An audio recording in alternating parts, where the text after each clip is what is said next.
roses, ashes, ashes, we all fall down. Ring around the rosy, what do you suppose we can do to fight the darkness in which we drown? Coucou Internet, j'espère que vous allez bien. Et bien sûr, vive le déconfinement. Aujourd'hui, spécial Côte d'Ivoire, je vais parler des 3 meurtres des Ivoiriens qui ont eu lieu durant cette dernière décennie. Alors, préparez-vous, on commence. La première histoire parle de Guémy Philomène. L'Ivoirienne Guémy Philomène est morte le 25 avril 2020 dans le département de l'Essonne en France. En plein confinement, l'assistante maternelle à la mairie d'Épinay-sur-Seine, âgée de 54 ans, a reçu un coup mortel à l'aide d'un couteau de cuisine au niveau de la poitrine de la part de son fils, qui était en rupture de traitement psychiatrique. La mère, ses 2 filles et son fils étaient dans l'appartement, ou bien la maison familiale plutôt, quand tout ceci a commencé. Depuis le début de la journée, le comportement très agité du fils semblait disproportionnel. Et pour une raison non mentionnée dans les médias, une dispute éclata entre le fils et la mère.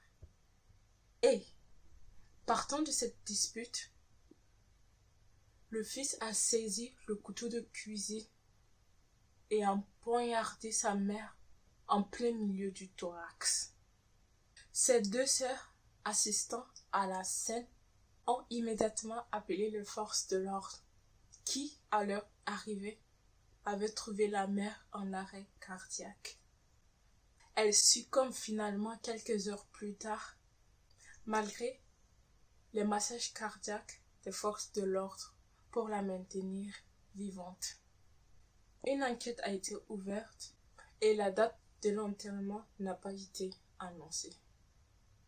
Le fils est donc immédiatement arrêté et conduit dans une maison de santé.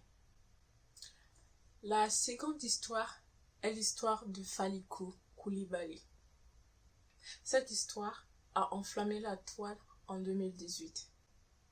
Falikou, le représentant des Ivoiriens de Tunisie, a été poignardé à mort dans son quartier de la Soukra à Tunis le dimanche 23 décembre 2018.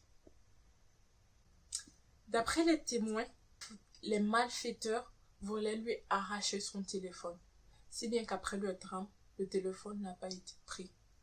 Et ces malfaiteurs, tous de nationalité tunisienne, ont pris la fuite. Depuis cette tragédie, les mobilisations se sont multipliées pour dénoncer ce que les Africains subsahariens perçoivent comme un crime raciste. Âgé donc de 23 ans, il est devenu le symbole de la condition des Noirs vivant en Tunisie. De son vivant, fort et courageux, il disait haut ce que beaucoup d'étudiants noirs subissent en Tunisie. Et 4 mois plus tôt, il s'était lui-même exprimé sur les attaques racistes dont étaient victimes les Ivoiriens. La police nous a dit au téléphone qu'il s'agissait d'un problème lié au banditisme et à la délinquance. Sauf que seuls des Ivoiriens ont été ciblés. Il y a donc un aspect purement discriminatoire.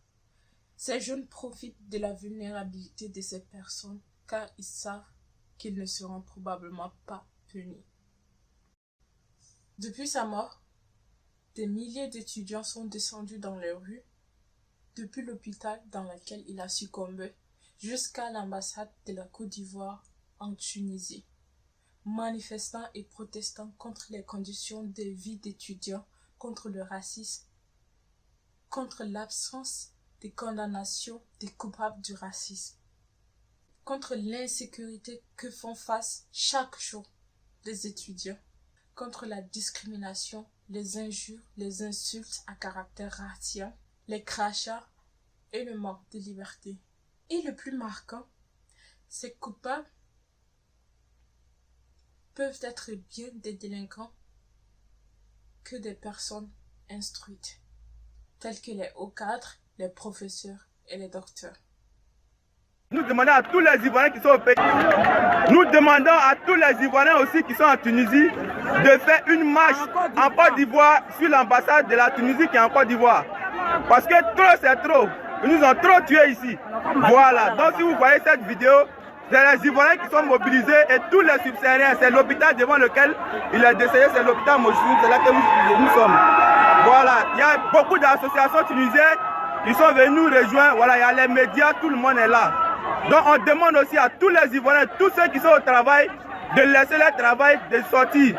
Voilà, aujourd'hui, les Tunisiens, soit ils nous tuent, ou bien soit on va rentrer chez nous.